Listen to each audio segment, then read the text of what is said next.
For anyone who played Satan Arcana or this game, this is probably the one theme song that you actually remember. As much personal baggage that I have with this game, I still really do like the main theme song. Welcome to day 6 of Z Memories with Aselia the Eternal, or AN no Aselia in Japanese. One I remember for all the wrong reasons. It was created way back in 2003 by Zeus, a company most of you have probably never heard of unless you played, well, AN no Aselia or its sequel, Satan Arcana. They have certainly made plenty of other titles, but none of them have any international presence aside from the two I mentioned. I've played one of their other titles, Shinsei Mokushiroku Death March, a post-apocalyptic zombie story with angels and devils, and boy, was that a dumpster fire all around. That visual novel is not to be confused with the light novel nor anime Death March, which is a much more lighthearted story.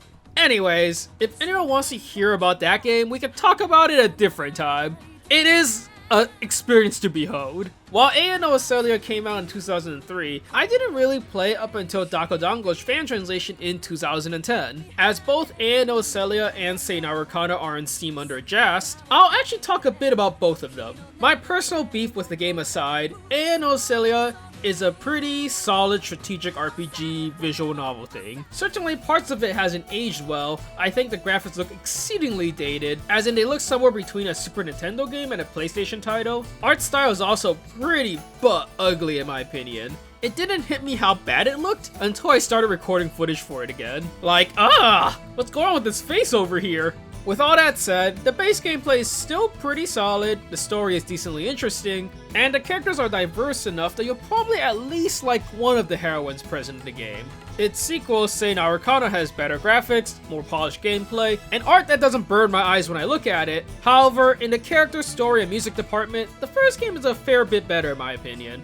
And I think Satan Arcana knows this, as it just reuses the exact same final boss song as in the first game. Both games are loosely connected with one reoccurring character, and another one being the daughter of the main character Yuto. Here's the story to the first one. Yuto and his stepsister Kaori live a relatively frugal life after the passing of their parents. Unfortunately, bam! They get isekai to a world called Phantasmagoria, where his stepsister gets taken captive, and Yuto is forced to fight in a war against other spirits. Sounds pretty similar to those, darker isekai stories out there on the market right now, and hey, it ends up being a pretty solid plot overall with some twists and turns. The main character is forced into fighting for a kingdom who uses him as a tool, and later confronts his friends who are in a similar situation from which they cannot escape. It is a decent setup that allows a good amount of drama moments to happen, as Yuto attempts to save those he knows, even as they are forced to fight each other. There is also this interesting spirit morality system thing that punishes players for just using one character over and over, where if a unit is higher level, defeats an enemy team, that unit's mind decreases, and if it reaches 0, that spirit's spirit is broken. Now honestly, this doesn't matter as much for the English version as it does for the original Japanese version. Mostly because the consequence for reaching mind 0 for the main characters led into the evil, weird, tentacle-filled route of AN no Aselia that was cut for the PS2 version of the game for obvious reasons. And all English translated versions of AN no Aselia are based on the PC port of the PS2 port. That said, I believe it still locks you out of the route if you let a character's mind reach 0, which you can tell by their eyes becoming dead and lifeless on the status screen. Oh, and out of the heroines, I like the main one, Aselia, and I like Kyoko, I think. It's been a long time since I played this one. While I remember who all the cast members were, it's tough to say whether I remember the endings for each one, specifically outside the final boss, and they all share that, so. Another note I want to make is that, as someone who's played both the English JAST and the Japanese Special Edition, which contains all that 18+ cut content, let me just state this. I find AN no Aselia's art to be pretty but ugly. And at the same time, I think the 18+ content doesn't really add anything to the story, as is usually the case for a lot of visual novels. Case in point, just imagine if Steins Gate had 18+ scenes randomly. This probably won't be the first time I mention this during Z Memories, but there you go. I mean, come on, I think this makes slightly more sense than this. I know that I am desensitized to Eroge's nonsense way of introducing 18+ scenes, but wow, yikes. Alright, so far I have given what can charitably be described as a kind of positive overview of AN no Aselia. Yeah, I still think it looks bad, but but I remember having a good time playing it through once. Granted, that could just be nostalgia talking, as I didn't replay the entire game just for Z Memories, unlike some of the other entries on this list, but I still think it's like a 7 out of 10, which when it comes to visual novels, that is a positive rating. So you might ask then, why is this visual novel on my Z Memories list? I haven't really given a reason why it's on here. Well, as the title right down there suggests, A&O Celia was probably the only visual novel that I ever played that I completely regret trying to 100%. See, when it comes to video games in general, I tend to be the kind of guy who tries to play through every part of a game. I'm not a completionist by any means. I don't collect like every unique weapon in a game or get every unique unit, but I do try to go through every single individual route in a visual novel. Or at the very least, I always try to get the true ending no matter what sort of game it is.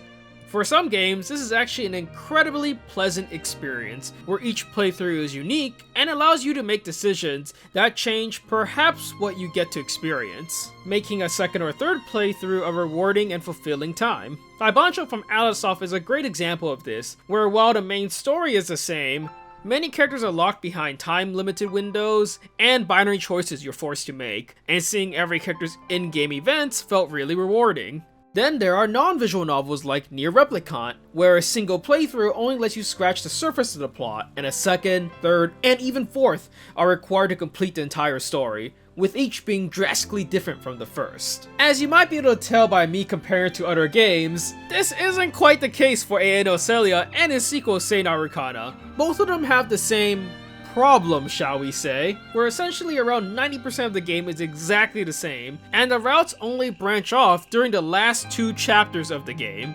What's worse is that, while you do make decisions that increase the invisible affection meters for each character, which determines whose ending you get, there are a ton of passive things that impact this meter way more. So unless you are some balancing guru, or more realistically, you look up exactly how this whole nonsense works, and what every single decision changes, you most likely end up having to run individual playthroughs for each ending. This also isn't just a visual novel where you can just hold control to skip the dialogue, but rather the gameplay portion does take a lot of time. There are 8 love interests in the game, and a harem ending thing you get supposedly after you see every other ending. I say supposedly because I never got it legitimately. I played through the entire game about 7 times. The first 3 times, at least the game continually gets more challenging, and each higher difficulty basically sets all the enemies to about as strong as you get at the end of a previous difficulty. And after the 3rd playthrough, it just became pure pain. When I had finished 7 routes and I only had 1 left, Orpha, I think her name was, who I didn't even like at all, I was like, screw it, I'm done, I can't with this game. I decided to just look up what was this ultra harem ending that I was working so hard to get. And you know what I found out? It was legit like a 2-minute scene tacked on to the end of the normal ending. Still annoys me to this day that I wasted all that time. It's kind of like when you bust your butt off in an incredibly hard game, replaying the entire thing, doing hidden secrets to unlock the true ending, and the only thing that greets you is like the same end screen you normally would get, but with like a tacked on note that says like, you did a good job. It definitely taught me a lesson that not every ending is worth getting. I still always try to get true endings in visual novels, and if it requires me to go through every route beforehand, so be it. But I am done trying to 100% every game I touch. It's just nonsense. If the visual novel has just like 5 heroine routes and no true ending, I'll just pick the ones I like. No need to torture myself with characters I dislike from the get-go. There are hundreds of other games and even visual novels